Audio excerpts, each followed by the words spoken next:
జై విశ్వకర్మ, జై జై విశ్వకర్మ. శ్రీ గురుభ్యో నమః. శ్రీ విశ్వకర్మ సమారంభం విశ్వరూపార్య మధ్యమాం అస్మదాచార్య పర్యంతం వందే గురు పరంపరాం. యూట్యూబ్ ప్రేక్షక మహాశయులందరికీ కూడా శుభాశీస్సులు. ఈ యొక్క వీడియో ద్వారా సరస్వతి పుష్కరాల యొక్క విశిష్టతను తెలుసుకోవడం జరుగుతూ ఉన్నది. మే 15వ తారీఖు నుంచి మొదలుకొని మే 26వ తారీఖు వరకు 12 రోజుల పాటుగా సరస్వతి పుష్కరాలు ప్రారంభమవుతూ ఉన్నవి. దేవగురువైనటువంటి బృహస్పతి మిథున రాశిలో ప్రవేశించడం వలన సరస్వతి నదికి పుష్కరాలు వస్తూ ఉన్నవి. 14వ తారీఖు మే 14వ తారీఖు రోజున రాత్రి బృహస్పతి మిథున రాశిలోకి ప్రవేశిస్తున్నారు. ఈ విధంగా మిథున రాశిలో గురువు అనగా బృహస్పతి ప్రవేశించడం వలన 12 సంవత్సరాలకు ఒకసారి సరస్వతి నదికి పుష్కరాలు వస్తూ ఉంటాయి. ఈ పుష్కరాలు చాలా పవిత్రమైనటువంటివి, పరమ పుణ్యప్రదమైనటువంటివి కూడా.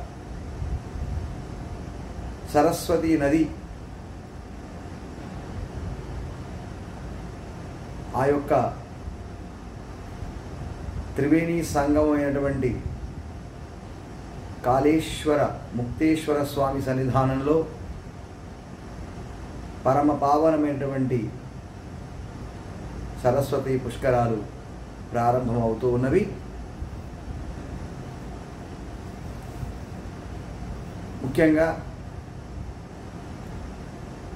బ్రహ్మదేవుని యొక్క కమండలములో పుష్కర తీర్థం అనేటువంటిది 12 రోజులు కూడా సరస్వతి నదిలో ప్రవహిస్తూ ఉంటుంది.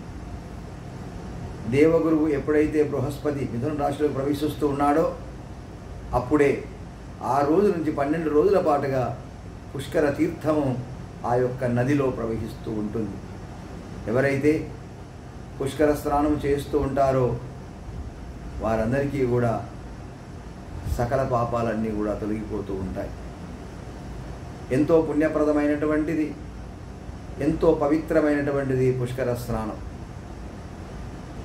చాలా శక్తివంతమైనటువంటిది కూడా. పోషయతీతి పుష్కర అనగా పోషించున్నది పుష్కరము అని అర్థం.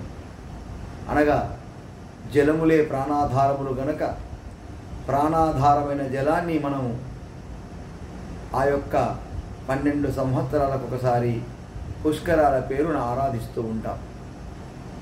మరి ఎంతో విశేషంగా మే 15వ తారీఖు నుంచి మొదలుకొని మే 26వ తారీఖు వరకు కూడా సరస్వతి నది పుష్కరాలు మహావైభవంగా జరగబోతున్నటువంటి సమయంలో పుష్కర స్నానము ఎంతో పవిత్రత పుణ్యప్రదంగా మనం భావిస్తూ ఉంటాం. మహిమాన్వితమైనటువంటి పుణ్యప్రదమైనటువంటి పరమ పావనమైనటువంటి పుష్కర స్నానము చేయడం వలన సకల పాపాలన్నీ కూడా తొలగిపోతుంటాయి. ఔషధం గౌతమంతోయం వైద్యో నారాయణో హరి అనగా సకల రోగబాధలన్నీ కూడా తొలగిపోతూ ఉంటాయి. దేహము కూడా శుద్ధి అవుతుంది. దేహంతో పాటుగా జ్ఞానము కూడా శుద్ధి అవుతుంది. ఆ జ్ఞానమే మరి ఆ యొక్క పరిపూర్ణత లభిస్తుంది జ్ఞానం వల్లనే.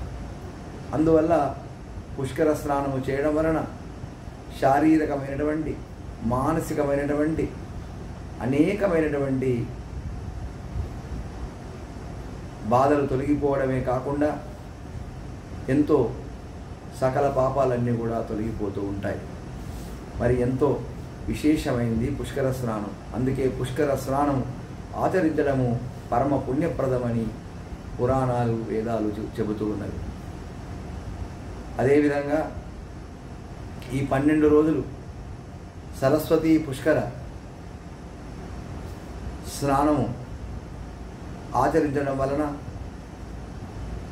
అదేవిధంగా పితృదేవతలకు తర్పణలు, అర్ఘ్యములు, పిండ ప్రధానములు, దాన ధర్మములు చేయడం వలన ఎంతో విశేషమైనటువంటి ఫలితాన్ని కూడా మనం పొందవచ్చు.